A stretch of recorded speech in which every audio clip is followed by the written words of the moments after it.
So commenting on um, one note, one note leads to another. You know what I mean? So a piece of music doesn't really sound the same way. You know, one note after the next. The relationship of the notes is what bring a piece of music the way it is. I mean, it's true. So we look at like what John Frusciante was saying, where does it come from? When it comes from somewhere, you know, it hits the brain and comes straight to the fingers. I mean, if I play, I would tend to hear what Frusciante playing, or whoever artist are playing. I tend to hear what they're playing. At the same time, I would tend to hear music coming from other places. Music coming from other places. So it's two signals you tend to be getting. Like if you listen to a record, you'll get that signal, and then you'll get next signal coming from that is how you're able to improvise because it comes from somewhere. That's it. Um, something an interesting definition of music that I heard was that, or an interesting description of it is that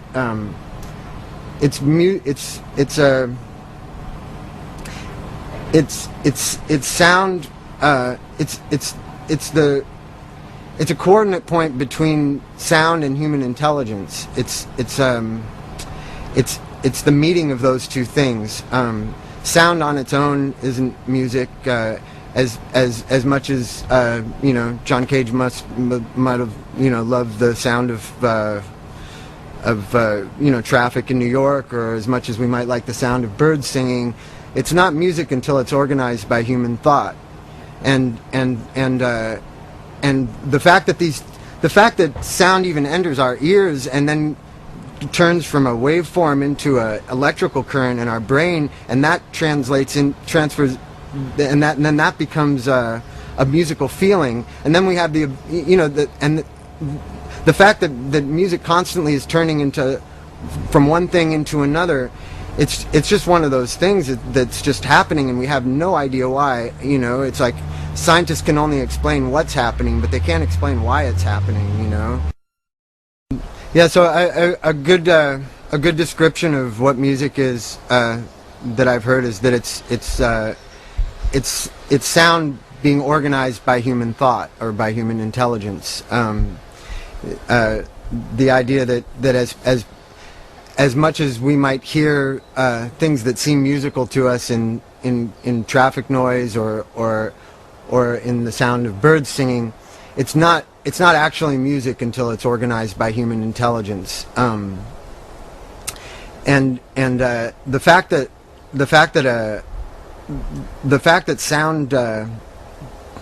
a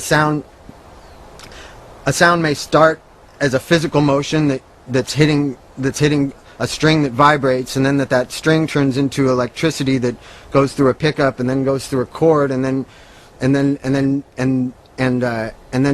comes out of a speaker, and it becomes a waveform, and then the way that the air molecules are being moved around makes an impression on a microphone that turns it again into electrical current, and then it can become a sound on a tape, and then it can be another waveform in the air and go into a person's ear and go from being air again to being electrical current again in the person's brain. This is just a process that it's something that we don't understand. We can describe it and we can control it, but we have no idea why it's happening. Scientists can explain what is happening, and we can understand what the laws are that make that we can understand what the laws are that are in effect when this is happening, but we don't understand why it's happening. We don't. It's pretty much like the process I just described. It's the equivalent of the idea of reincarnation, of one person becoming something else. It's really all that's ever happening. Nothing's ever dying. And anyways, and I think even a musical. Even a song, the fact that you only hear it at that single point of right now, yet it's a series of moments, but it never occurs any other time than right now. Each moment in a song is sort of dying and becoming something else as the whole thing's going along. It's basically just that idea of reincarnation, just moving through the course of a 4-minute song or whatever. It's one section turns into another section, and then goes back into being another section, and gradually builds and grows, and you know, why all this is possible, why reality isn't like dreams where things just all of a sudden you're in one place, and then for no apparent reason and by having nothing to do with your own will, you're somewhere else. The fact that reality isn't like that, also nobody can explain why it's that way. You know, it's and so to be satisfied with some sort of explanation of what's happening rather than why it's happening is just silly. And you're just people who are satisfied with those kind of explanations are just I just think that they're ignoring half of what's going on, because you know, half of it is that it's happening, half of it is that there's something that's making it happen. And I guess people, you know, sometimes things that we don't understand are scary. Death is scary because we don't understand it, and I guess we put a lot of things that we don't understand in that category because so many of us are so scared of death. But you know, it's this process that we're sort of living into, and these laws of nature that make all these, the perpetuation of reality, the fact that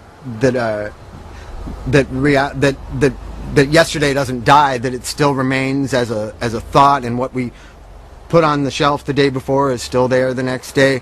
The fact that kind of consistency is running through things. The fact that there is a permanency of matter is also something that we should just be happy that it's that way. It could be so many other ways, and you can see that from your dreams. It's like reality could be really hard to get your handle on at all, you know. And luckily we're given this gift of being able to practice something and grow familiar with the laws of music and the laws of nature, and gradually be able to create something in the same way that the sun has created us. That you know, that the sun is sort of teaching us that lesson in the fact that it's revolving, doing the same thing every day. It's telling us all that if you do the same thing every day, you can build and build, and things will grow as a result of your doing that thing over and over. Everybody knows this. They're all getting jobs and stuff. They think they're just getting jobs because they want to make money, but it's because it's just the way nature works. Nature works in circles. Nature works in cycles, and if you ignore those cycles, if you just sit around and do nothing all the time, or if you don't follow the interests inside you that compel you to do things, your life will gradually just lose meaning till you're old, you know. Or if you do something that it's not your will to do, your life will also lose meaning till you're old. But the more you explore the fact that by consistently reading, or by consistently practicing an instrument, or by consistently studying the laws of science, you will gradually grow in a way that's inward, that can't always be measured, but will always create fulfillment inside you, and will always give you a fascination for where you are and what you are and why you're here. And I believe that by doing that, a person in old age it can be a privilege you know, it can be a way of going more and more from worrying about the outer presentation of what you are, and being concerned with with with uh, with with what you are on the outside, and you can gradually enrich what you are on the inside. And I think any music of any worth has been done by people who are very interested in the internal process of their soul and their mind that's taking place while they're writing music, their emotions. They've always been people who have been concerned with the process of what they do, and haven't been very concerned with what the outer result of what they're going to do is when it leaves their sphere. And I believe the more that even a great musician becomes concerned with what it is when it leaves their immediate sphere, the less contact you have with what's going on inside you, because you start to equate the music with the action it provokes, as opposed to what it naturally is, which is just something that takes place inside you that you have been given the gift of being able to realize and to bring into manifestation. And so I really, I guess, I've always felt strongly on just listening to what your imagination dictates. If your imagination, I'm the kind of person, I'll shift from liking one kind of music to liking another kind of music, to where I'll go through a period of 3 years where I'm obsessed with one kind of music, and then 3 years later I can't even imagine why I was listening to it. I'm so much in a different place, because it was just where my imagination gradually led me. Gradually the idea of listening to one thing stopped being exciting, and gradually the idea of listening to another thing seemed more exciting. And it's because I'm judging music based on its quality, and obviously if a person was judging music based on how popular it was or something, you would tend to focus your interests around things that were popular, and you would tend to make sure that all your musical efforts were coordinated with the standards that the public sets of what's considered, the best. And I believe that kind of thing can make the imagination of a person that should be changing from one thing into the other into having a fixed idea of what's great, and the mind should naturally just shift from one thing to the other, because that's the nature of the mind. It jumps from one thought to the other all the time. We have no control over that, but it can. I'm not going to go into that, but it's the nature of everything in reality to change from one thing into another, and our minds are doing it all the time, and there's no reason that a person shouldn't completely shift their interests from one musical form to another, or shift their idea of what the idea of a great guitarist is, or what the idea of what music should do is. It's all really natural, and to let the ideas of what society tells you, this is a great guitarist, he's number one, nobody's better than him. It's just what that ends up doing is just putting a fixed idea about something that people should never have a fixed idea about. You might, I'll go through phases where I'm studying completely, guitar players who really weren't very well practiced, but that and didn't have a lot of technique or anything, but their ideas were so strong, and the emotion that they put into what they do was so strong, and they were so unique and original that they, for that period of time, seemed better than somebody like Jeff Beck or Jimi Hendrix, or people who I also consider to be, the greatest. It's just but I can't see someone like Bernard Sumner from Joy Division as being any less than what Jimi Hendrix was. In my eyes, they're the same thing, and depending on my mood or depending on the time in my life, I'll see one as being extremely relevant to my life, and I'll see another one as having no relevance, and then it'll turn around the other way again. I'm really happy that's the way that the brain works, and that's the nature of music, is that I don't really think I think only the individual can say for themselves what's good and what's worthwhile. It's these ideas that are perpetuated, where that trick us into thinking there's some sort of a criteria for these things is ridiculous. It's only what makes you feel what you feel, you know, and only you know that, you know. So sometimes you got to clear your head a little bit and get away from caring about what your friends think is cool or whatever, to really listening to your subconscious and listening to your own real feelings, and deciding for yourself, you know, what feels right to you, you know. I said I hated music that I didn't hate. I just hated the kids who I associated it with, you know. So when like things like Depeche Mode and stuff came out, I didn't think I liked it, and Duran Duran and stuff like that, and I knew in the back of my head that I did like the sound of it, but at the time that it came out, there was no way that I was going to make any sort of that I was even going to admit to myself that I liked it, because I was concerned about the outer appearance of what that would mean if I liked it or something, or creating some kind of a fixed identity of me as the guy who really, you know, into the music I was into, which obviously I was also really, I was much more into than I would have been then anyways, but you know, with whatever things like King Crimson and Genesis and Yes and stuff like that, that was where what I really related to the most, and what I felt like gave me identity. But gradually, when I did start to get into things like Depeche Mode and Duran Duran, I was like, you know, I remember liking this when I heard it. I just didn't admit it to myself, you know. Would have been one thing to keep it secret from other people. That's its own issue. But to not even let myself know it. I remember recording a Depeche Mode song on the radio, and then when I realized it was them, I stopped recording it. And you know, and it was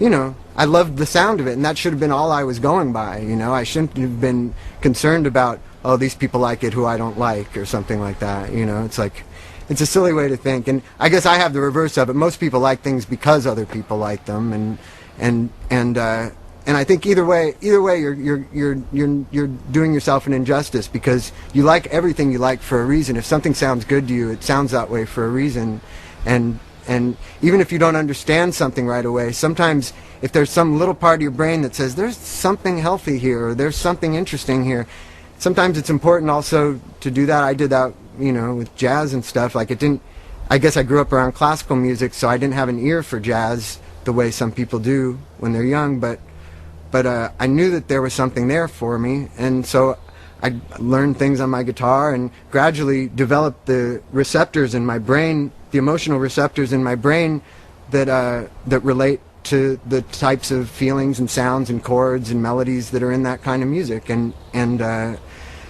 you know, there's been so many forces working against people to come up with a fixed idea of what they like, that sometimes you kind of have to train yourself to figure out what you actually like, because it turns out I really love jazz and it really means a lot to me, but those doors hadn't been opened up in my head, or like I said, just those receptors hadn't needed to be woken up, you know. So I really just think it's important to pay attention to the nature of the way that the brain relates to music, and to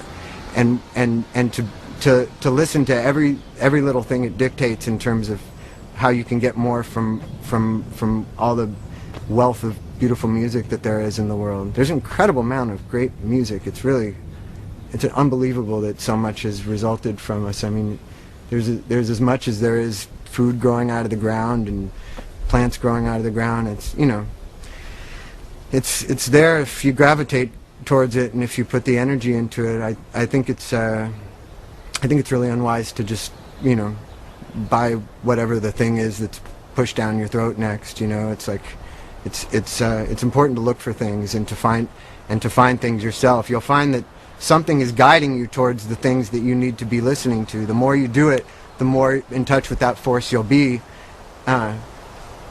You know, nature wants you to look at its beautiful fruits and eat its beautiful fruits and eat its vegetables and look at its trees and feel its wind. And nature wants you to listen to the music that it's resulted in. You know, no reason to think of the efforts of man as being separate from nature. It's all just one thing. It's nature. It's what exists, one thing. I get the impression, I talked to a psychic, and she said something about my cats liking they enjoy the noise that I make. And she also said something about them not having the same perception of time that we do. So it started to make me wonder, because music is so intrinsically connected to time. It is sound being structured through time. That their perception of it, they wouldn't hear the organization of it in the way that we do.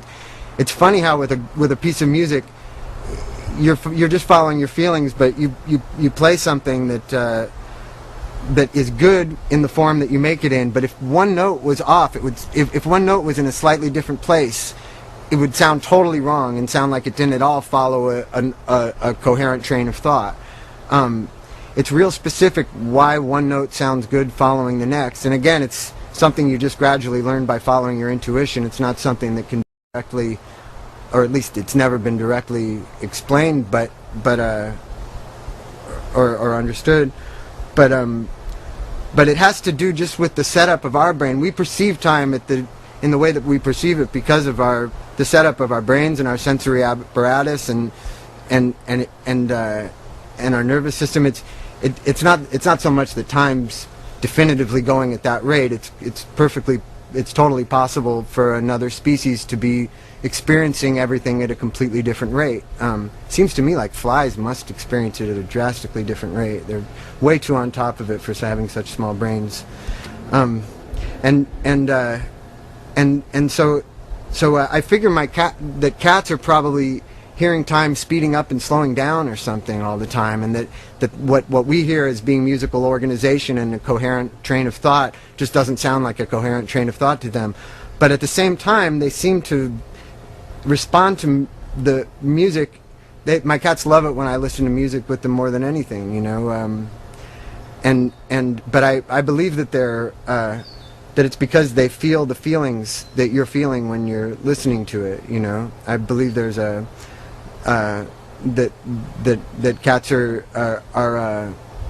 that cats hear they feel what you're feeling, and they're from what I'm told, their thoughts are they think more in pictures, and they don't think in words, and you can transfer the pictures in your mind to your animal, and so I think that they must be feeling what I'm feeling, just in the same way that, again, with sex, it's like when both people are gradually causing each other to feel the same thing as one another. And when people come to a show, by the power of the music, the audience is generally all feeling more or less the same thing, altered a bit by one person's personality or one person's capacity to feel to another's, but basically they're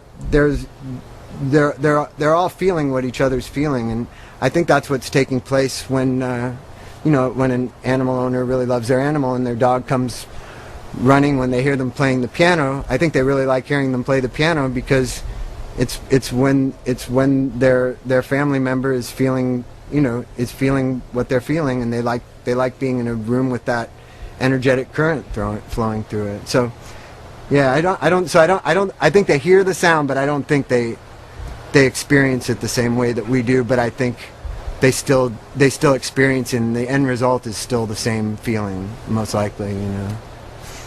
At least that's the way I've put it together. One of the most beautiful things that I think about live music is the fact that for the period of time that those people are in the place, assuming that all the people came there because they love, because the music generates the feelings in them that the music dictates. They're all generally feeling the same thing. They're all basically feeling good at the same time. They've all put all their thoughts about their everyday life out of their head, all their worries. They're just not on their mind. The power of music has joined all their consciousnesses into one thing. They're literally functioning as one organism, and they're all feeling more or less the same thing, and you know, it's no different than you know, when people are you know, when people have sex and they gradually cause each other to feel what the other one is feeling. It's a and you know, in any event, it's at a sporting event, it's the same thing. Everybody is connected to the things that are taking place and the emotions that it arouses in them, and and and and it unites people in a way that in their everyday lives, it's, you know, it's a part of the tragedy of existence. We're all, you know, alone in here. You know, there's no escape from that. You know, you're inside your body whether you like it or not, and so to be able to feel that what's in you is in everybody around you, I think, is your ability to experience the real truth of what's really going on, that it's all one thing, you know. Oh yeah. Favorite guitarist? Well, I say I am a 90s baby, so I was maybe back in the 70s, but from looking at the calls, I like Colin. I know Vicente. I know it's very close with us, and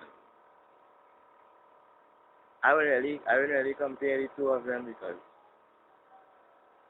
it's a great distance of time, great gap of time, and the style of music play different. And to me, alright, to break it down, Vicente more in depth, more like in depth. And like when he's playing and most of the outro jams and intro jams, he go really deep into music, and then to add it with all these modern effects like chorus and phase and things, it just the possibilities just it just open up a door that's just endless. So it's like whatever effect you're using kind of tend to influence what you play. Like if you like for example, right? If you look at when you're using Wawa, right? If you're using Wawa, he tend to play more aggressive, and the licks and the musical stories that he makes tend to be more on the aggressive side, and because the effect itself, the effect you're using kind of influence the musical passage that he would play. And like say for example, if you're using something nicer like chorus, phrase, or an ice reverb or something, you tend to play, you know, more nicer stories. So to me, it each effect have its place, you know what I mean, and how you use it is important. Um, me, I play a little bit of chili pepper records. One of my favorite, well, of course, Montreal. To me, is just like Montreal Jam. It's just a passage of music that it's kind of melancholy and kind of sad, but at the same time, is how I like to finish all my musical passages. Last thing I would normally play, or the last thing I would normally listen to when I leave my headphones, because to me it's just like a perfect ending, and I don't really think I could really imagine any piece of music written or improvised by John that could really express that way. And I mean, we don't have much time left on this earth as far as age, so that might just be it. And similar to that, I like Don't Forget Me, Playing Castle. Well, that is our next piece of music that at the same time it's just it's just a lovely piece. I mean, and I play it every day, I listen to it every day, and certain pieces of music is just you can't really, after it's written and it's made, there's no way to really go from there, you know what I mean? So it's as far as that. Other piece of music I enjoy playing was Scottish U, Sao Pablo 2002. That was good. That was good. That was really good. Babi babi babu de bu babu ba ba ba. De bu ba ba ba ba bu ba ba ba bu ba ba ba bu ba ba ba bu ba ba ba bu ba ba ba bu ba ba bu ba bu ba ba. Bu ba ba de de de de de de ju ju ju ju ju ju ju ju ju ju ju ju ju. Jira jira jira jagira. Babu babu babi babi babi babi babi babi babi ba bari ba bari ba bi ba bari ba bari ba. Sheng shi jagu ba sheng shi jagu ba. Jagu ja ja jigira jigira jigira jigira jigira jigira. You know, so that was a lot of fun. It was really challenging too because it's a good little run and exhausting too, and they don't really have recording time with find yourself in other problems. But nevertheless, I get through and it was fun. And next year, I hope to make some more records with them and had a lot of fun, man.